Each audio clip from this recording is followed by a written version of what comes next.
Hello aspirants, this is Zahir and welcome you back to SSB Crack Exams। 22nd law commission वालों ने अपनी report जो है वो भारत सरकार को सबमिट की हुई है। उसमें से सबसे इम्पोर्टेंट सा पॉइंट जो अभी के इस वीडियो में हम हाईलाइट करने वाले हैं वो ये कि सेडेशन को उन्होंने रिटेन करने की यहाँ पर बात की हुई है। अब सभी को भी पता है कि कपल ऑफ मंथ से सुप्रीम कोर्ट और सेंटर के बीच घमासान जारी है कि सेडेशन को रिपील किया जाए। सरकार एक जगह पर डिफेंड कर रही थी जो कि कॉलोनियल एरा का एक रूल है जो कि आउटलॉ किया जाना चाहिए, और सुप्रीम कोर्ट भी बहुत ही स्ट्रांग इस पर आ रहा था कि इसकी अब ज़रूरत नहीं है। तो इसी के बीच इस तरीके की एक रिपोर्ट आना जो कि हाई प्रोफाइल लॉ कमीशन माना जाता है, इस तरीके का एक रिकमेंडेशन आना, उसके पीछे का रैशनल क्या है, उन सभी के बारे में डिस्कस करेंगे। साथ ही साथ मैं आपको सेडेशन और उसके ओरिजिन के बारे में भी बताऊंगा, सेंटर का क्या क्या प्रक्रिया रहा है, और लॉ कमीशन के बारे में भी मैं आपको इस वीडियो में डिस्कस करने की कोशिश करूंगा। तो आइए वीडियो को शुरू करते हैं। रिसेंटली न्यूज चैनल में छाया हुआ था कि 22nd लॉ कमीशन वालों ने सरकार को रेकमेंड किया हुआ है कि वो स्क्रैप ना करे सेडेशन लॉ को, और भी एडवोकेट किया कि उसे और भी स्ट्रिंजेंट बने, यानी कि जो पनिशमेंट है सेडेशन के अंडर उसे और भी ज्यादा बढ़ा दिया जाए। और ये सेंटर को जो लॉ कमीशन वालों ने रिपोर्ट दिया उसमें खुले तौर पर यह कहा गया कि ये सेक्शन 124A ऑफ आईपीसी, जिसे हम सेडेशन लॉ भी कहते हैं, उसे रिटेन करने की बहुत ही ज्यादा जरूरत है। थोड़े बहुत अमेंडमेंट आप उसमें कर सकते हैं। और मेन इंपॉर्टेंट सा रीजन उन्होंने यही कहा कि इंडिया की यूनिटी और इंटीग्रिटी को बचाए रखने के लिए, रेडिकलाइजेशन को रोकने के लिए इंडियन सिटीजन्स में सेडेशन जो है वो बहुत ही हमें मदद में आता है। थोड़ा बहुत हम बैकग्राउंड जानने की कोशिश करते हैं कि सेडेशन दरअसल है क्या। दो वर्ड्स इंपॉर्टेंट है आपको याद रखने, सेडेशन और कंटेम्प्ट। देखिए, सेडेशन का मतलब क्या है, an offence against state. State यानी कि यहाँ पर अब हम सरकार के बारे में बात कर रहे हैं, तो सरकार के खिलाफ बेबाकी करना, सरकार के खिलाफ कोई भी ऑफेंस करना, इसे सेडेशन कहा जाएगा। तो यहाँ पर आपको नॉन बेलेबल ऑफेंस से माना जाता है, जेल की टर्म होती है। साथ ही साथ एक और वर्ड भी है कंटेम्प्ट। कंटेम्प्ट यानी कि an offence against judiciary. Contempt आप हाई कोर्ट, सुप्रीम कोर्ट या फिर जुडिशरी के खिलाफ करते हैं, और सेडेशन जो है वो स्टेट सरकार के खिलाफ होता है। तो ये बेसिक डिफरेंस है। तो section 124A of Indian penal code sedition से डील करता है। पहली बार इसका इस्तेमाल 1891 में किया गया था जेसी बोस, एक फ्रीडम फाइटर के खिलाफ, जिन्हें सेडेशन का चार्ज लगा के जेल में भेजा गया था। कई सारे ऐसे मैं एग्जांपल्स दे सकता हूँ। बेस्ट एग्जांपल बाला गंगाधर तिलक और खुद महात्मा गांधी भी सेडेशन के चार्ज के अंडर जेल जा चुके हुए हैं। पनिशमेंट क्या लगता है प्रेजेंट सिनेरियो में अगर सेक्शन 124A आईपीसी का अगर आप पर लगता है? सबसे पहला तो नॉन बेलेबल ऑफेंस है, जेल में ले जाकर बिठाएंगे। 3 साल का इम्प्रिजनमेंट आप यहाँ पर आपको मिलता है, और सरकारी नौकरी वगैरह नहीं मिलती, पासपोर्ट वगैरह के इशू होने में बहुत इश्यूज हैं। तो इस तरीके की कई सारे नेगेटिविटीज अब यहाँ पर हमें देखने को मिलते हैं। सेडेशन का लॉ जो था वो ओरिजिनली 1837 में थॉमस मकॉले ने इसे ड्राफ्ट किया हुआ था। भले ही आईपीसी 1860 में पास हुआ, लेकिन सेडेशन का जो ये सेक्शन है 124A, उसे 1870 में सर जेम्स स्टीफन नाम के एक ब्रिटिश ऑफिशियल ने इंसर्ट करवाया हुआ था। तो this is something about sedition. अब लॉ कमीशन के बारे में थोड़ा बहुत बात करते हैं। देखिए, लॉ कमीशन जो है वो एक स्टैट्यूटरी बॉडी है जो कि सेंट्रल गवर्नमेंट कंस्टिट्यूट करता है फ्रॉम टाइम टू टाइम, जब कभी भी जरूरत पड़े। दरअसल इनका टाइम फ्रेम 3 साल का होता है।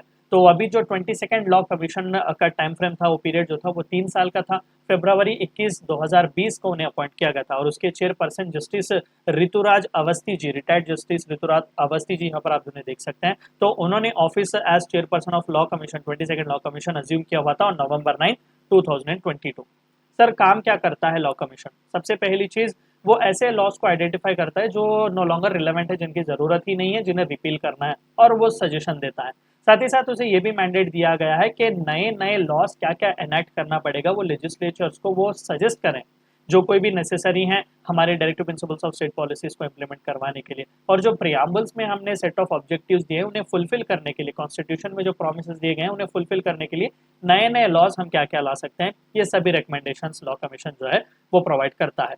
अभी रिसेंटली फरवरी 2023 में 22nd लॉ कमीशन का जो टाइम है, उसे टाइम फ्रेम है, उसे एक्सटेंड किया गया है अप टू अगस्त 31 2024। तो अभी जो रिसेंटली रिपोर्ट दी गई थी सेंट्रल गवर्नमेंट की लॉ मिनिस्ट्री को, उसमें चंद इंपॉर्टेंट से हाइलाइट्स हम देखेंगे सेडेशन से रिलेटेड।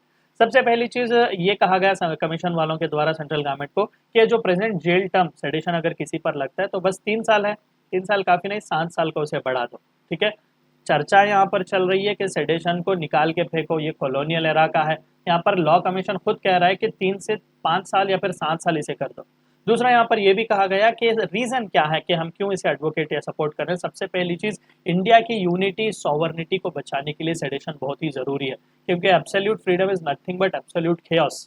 एब्सोल्यूट फ्रीडम के गार्ब में हम कई बार देख सकते हैं कि सेपरेटिस्ट मूवमेंट्स भी चलाए जाते हैं, इंडिया के साथ गद्दारी भी यहाँ पर की जा सकती है, टेरिटोरियल इंटीग्रिटी को हार्म पहुंचाने की भी यहाँ पर काम की जा सकती है, और साथ ही साथ इंडियन सिटीजन्स को और यूथ को रेडिकलाइजेशन से हम बचा सकते हैं सेडिशन जैसे चार्ज को लगा के।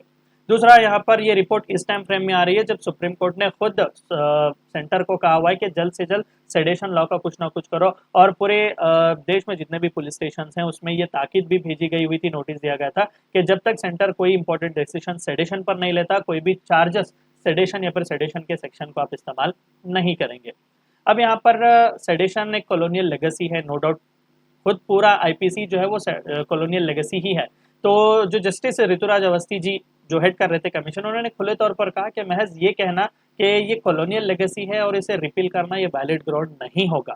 और साथ ही साथ उन्होंने ये भी कहा कि हमें पता है, हमने कॉग्निजेंट व्यू लिया हुआ है कि किस तरीके से सेक्शन 124A का मिस यूज किया जा रहा है। तो उसके लिए क्या कर सकते हैं, हम ये चीज़ रिकमेंड कर रहे हैं कि सरकार, अब देखें यहाँ पर उन्होंने रिस्पॉन्सिबिलिटी सरकार पर ही लगाई हुई है कि सेंटर पर ये रिस्पॉन्सिबिलिटी है कि वो मॉडल गाइडलाइंस इशू करें किस तरीके से सेक्शन 124A का मिसयूज रोक सकते हैं।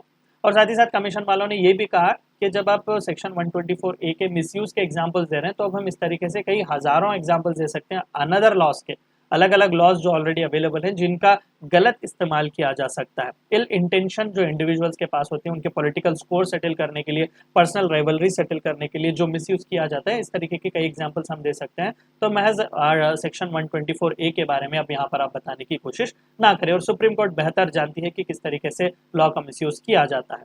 और साथ ही साथ उन्होंने ये भी कहा कि इस तरीके के केसेस से डील करने के लिए एक ही चीज़ है कि आप नए लीगल वेज को यहाँ पर लाइएगा ताकि सेक्शन 124A जैसे लॉ का मिसयूज कोई भी ना करे, यानी कि एक लॉ को बचाने के लिए एक और लॉ लाने की कोशिश करें। तो इन टोटम पूरी तरीके से लॉ कमीशन ने कहा कि सेडेशन को छुआ मत। अब सेंटर का रिस्पॉन्स क्या रहा है सेडेशन पर? ऑलरेडी आप सभी को पता है कि सुप्रीम कोर्ट और सेंटर दोनों ऑन खड़े हुए हैं एक दूसरे के खिलाफ सेडेशन को लेकर। तो सेंटर ने रिसेंटली एफिडेविट फाइल की और ये कहा कि हम रिकंसिडर करेंगे, री एग्जामिन करेंगे सेडेशन लॉ की रैशनैलिटी को, और उन्होंने ये भी रिक्वेस्ट किया कि कॉन्स्टिट्यूशनल वैलिडिटी का जो एक्सरसाइज एडजुडिकेट करने का उसे भी डिफर करने की आप यहाँ पर कोशिश कीजिएगा। और सेंटर ने अग्री किया कि वो सेडेशन लॉ को री एग्जामिन करेंगे। पहले वो स्टॉन्चली इसे सपोर्ट कर रहे थे, बाद में सुप्रीम कोर्ट से उन्होंने ये भी पिटिशंस दाखिल किए कि जो कोई भी चैलेंजेस यहाँ पर दिए जा रहे हैं इस प्ली को डिसमिस करने के लिए, इस प्ली के खिलाफ चैलेंज करने के लिए, आप उसे भी डिसमिस करो, हमें थोड़ा बहुत टाइम दो, हमें चाहिए कि हम सेडेशन लॉ पर सोचें। और बाद में पता नहीं क्या हुआ, फिर से फ्रेश पिटिशन सुप्रीम कोर्ट में सेंटर ने फाइल किया और ये कहा कि प्राइम मिनिस्टर मोदी जी जो है वो फर्म है कि वो कोई भी एब्सोल्यूट कॉलोनियल एरा के लॉज जो हैं जो आउटलिव किए गए हैं यूटिलिटी को, उन्हें स्क्रैप कर देना चाहिए फ्रॉम टाइम टू टाइम। अब जो कि कंट्री हमारा 75 ईयर्स ऑफ इंडिपेंडेंस, आज़ादी की अमृत महोत्सव हम सेलिब्रेट कर रहे हैं, तो इस तरीके का कॉलोनियल लॉ की हमें ज़रूरत नहीं है। अभी रुककर देखना होगा कि law commission at this time frame इतना क्रूशियल रिकमेंडेशन देना, अब सेंटर क्या करेगा, सुप्रीम कोर्ट की प्रक्रिया क्या होगी, इन सभी के बारे में वेट करके हमें देखना पड़ेगा। तो वीडियो को एंड करने से पहले आप सभी को एक और बार याद दिला दूं कि एसएसबी क्रैक एग्जाम्स के पास एसएसबी इंटरव्यू से related full fledge online course available है। हर महीने इसके नए बैचेस स्टार्ट होते हैं, अपने फ्रेंड्स के साथ भी इन्फॉर्मेशन जरूर शेयर कीजिएगा। And apart from that we provide you courses like NDA, CDS, AFCAT and warrior 10 is a code which you should use so that you get 10% discount. Meet you next time. Until then, stay healthy, stay safe. Thank you for watching my video. जय हिंद। अगर आप एक defence aspirant हैं और SSB interview, NDA, CDS, AFCAT जैसे exams के लिए prepare कर रहे हैं तो आप एसएसबी क्रैक एग्जाम्स के कोर्स को चेक करना ना भूलें। आप हमारी लर्निंग एप्लीकेशन को गूगल प्ले स्टोर से भी डाउनलोड कर सकते हैं।